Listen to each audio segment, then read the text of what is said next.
조로는 아이기스를 꺾은 뒤 곧바로 마스와 격돌하며 위기에 처했으나 그 순간 레오폴드가 나타나 마스를 막아섰고 조로는 무사히 써니어로 귀환하는 데 성공합니다. 그리고 조로는 프랑키가 개조시킨 써니어를 보며 와노 쿠니에서의 성과인가 라고 말한 뒤 곧바로 써니어에 승선합니다. 그리고 프랑키는 조로 역시나 무사했군 이라고 소리쳤고 조로는 루피는 어떻게 되었지? 라고 물었고 초파는 루피는 다행히도 정신을 차렸어. 큰 위기는 넘긴 것 같아.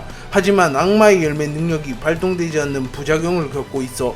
라고 말했고 조로는 조금은 당황하는 모습을 보이며 루피에게 찾아갑니다. 그리고 루피는 꽤나 침울해 보였으나 능력을 되돌리기 위해 부단히 노력하고 있었고 그 순간 조로는 루피의 기운을 되살리기 위해선 고기를 먹이는 것이 직방일지도 모른다고 판단하였고 곧바로 견문색 패기를 사용하여 쌍디의 기운을 살핍니다. 그리고 쌍디는 근처의 섬에서 쓰러져 있었고 의식은 멀쩡했기에 조로는 요리사 녀석 오로성 워큐리를 꺾은 것인가 라고 중얼거리며 미소를 지은 뒤 곧바로 쌍디에게 향하여 루피 조금만 기다리라고 라고 소리쳤고 초파는 당황하는 모습을 보이며 조로 너도 환자인데 어디로 가는 거야? 그리고 길이라도 잃으면 어쩌잔 거야? 라고 소리쳤고 그 순간 징배가 나타나 조로군은 내가 따라가도록 하지 맡겨두게나 초파군 자네는 루피군을 치료하는데 전념하도록 하게나 라고 말한 뒤 곧바로 조로를 따라갑니다. 마스와 조로의 대결 도중 레오폴드가 난입하며 마스를 막아섰고 곧바로 마스와 레오폴드의 대결이 시작됩니다. 레오폴드는 대결이 시작된과 동시에 빠른 속도로 마스에게로 다가갔고 마스는 곧바로 이츠마데의 형태로 변화한 뒤 루나리아족 역사 속으로 사라진 종족이라 받거늘 중요한 시기에 나타나 세계 정부를 방해하는군. 죽는 게 소원이라면 그 소원 들어주마 라고 말합니다. 그리고 레오폴드와 마스는 꽤나 오랫동안 격돌하였고 마스는 대결에 몰입하느라 시간이 많이 흐른 것도 눈치채지 못합니다. 마스와 레오폴드는 비투성이가 되어 있었으나 레오폴드가 더 많은 상처를 입었으며 서서히 회복에서도 한계를 보이며 지쳐갔고 마스는 곧바로 사람 열매 모델 예수의 능력을 사용하여 신의 장난을 사용하여 레오폴드의 패기를 흡수하기 시작합니다. 그리고 레오폴드는 자신의 등에 불꽃이 거의 다 꺼져가는 것을 보며 자신의 최후가 다가왔음을 직감하며 조이보이 미안하구나. 네 녀석을 도왔다면 역사가 바뀌었을지도 모르는데 나의 추한 행보는 세계의 운명을 뒤틀리게 만들었군. 죽음으로써 너에게 세상에게 사죄하겠다 라고 말했고 레오폴드는 빠른 속도로 마스에게 다가가 곧바로 마스의 앞면에 발차기를 시도합니다.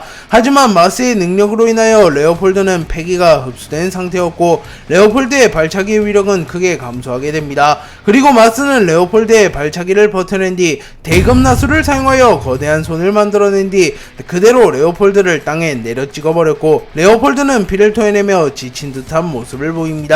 그리고 마스는 비투성이가 된 레오폴드를 바라보며 루나리아족도 역시나 무적은 아니군. 이 녀석 종족의 능력은 특별하다만 고작 그 정도로는 신의 집행을 막아설 수 없다. 비루한 인연이 쓸데없이 길었군. 이제 악연을 끝낼 시간이다 라고 말하며 레오폴드에게 다가갑니다.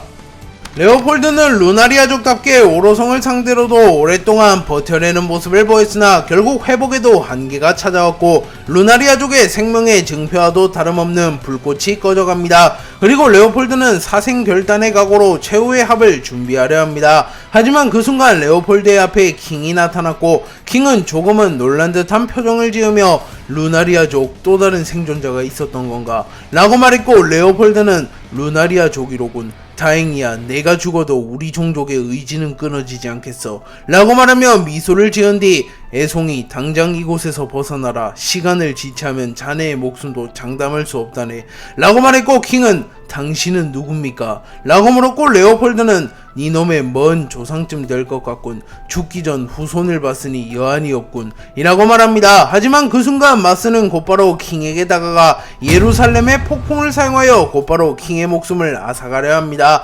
그러나 레오폴드가 빠른 속도로 날아가 무장색 패기를 사용하여 마스의 공격을 막아선 뒤 월하 참변을 사용하여 마스를 공격하였고 마스는 충격을 입으며 멀리 날아갑니다. 하지만 레오폴드 역시 치명상을 입었고 레오폴드의 오른판이 완전히 절단되어 버립니다. 그리고 레오폴드는 킹에게 후손이여 조이보이는 나타났는가? 라고 물었고 킹은 잠시 카이도우와의 대화를 회상한 뒤 카이도우가 자신을 이기는 자가 곧 조이보이라고 말한 것을 떠올린 뒤 조이보이는 나타났습니다. 라고 말했고 레오폴드는 호탕한 웃음을 지으며 조이보이와 함께 새로운 세상을 만드는 것, 그것이 우리 루나리아족의 사명일세. 자네는 나와 같은 후회를 남기지 말게나. 라고 말한 뒤 킹을 마스의 반대편으로 걷어차버렸고 킹은 멀리 날아가며 언젠가 하늘에서 그에 대한 답을 들려드리겠습니다. 라고 소리쳤고 레오폴드는 킹을 바라보며 미소를 지은 뒤 곧바로 마스에게 날아가 자신의 최후의 기술이자 루나리아족의 금단의 기술로 전해지는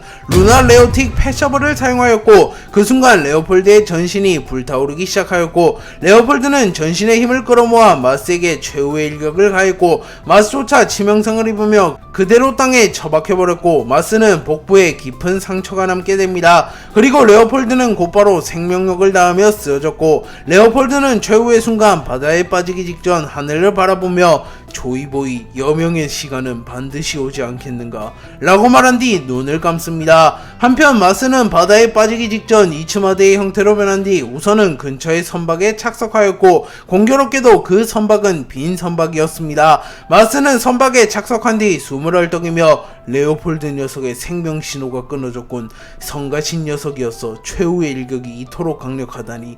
라고 말하며 자신의 복부에 남은 거대한 상처를 바라보았고 그 상처는 오로성의 권능으로조차 회복이 되지 않고 있었고 마스는 우선 잠시 회복을 취한 뒤 복귀하기로 결정합니다.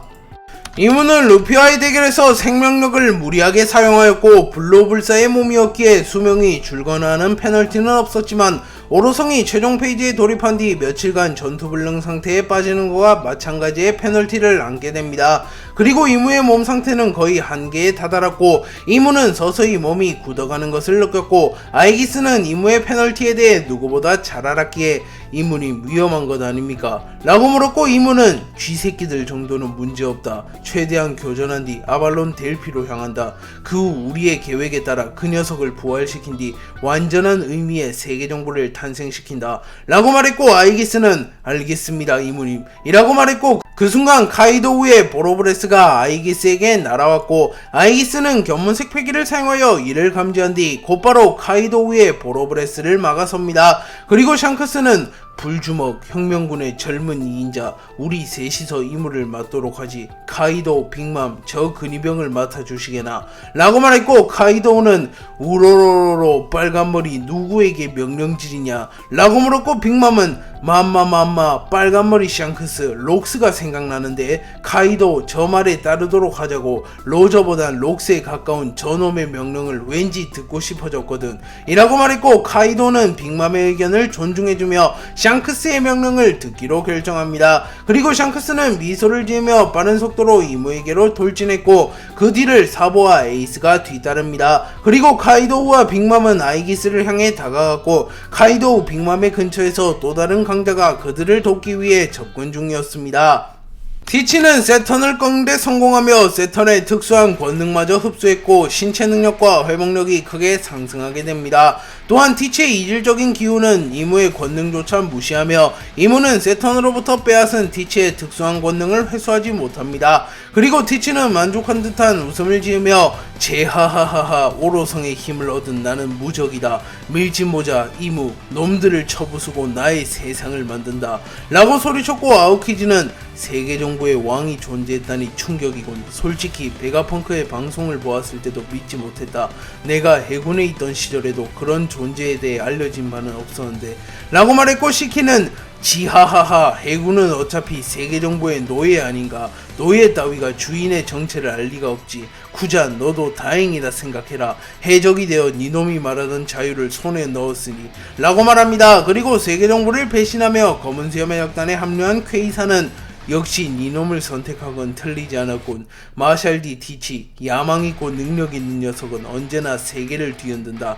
니카가 나타난 이상 세계 정보의 패망은 확정적이다. 하지만 제3의 세력인 너라면 충분히 니카를 저지하고 세계의 패권을 쥐을 수 있을 테지.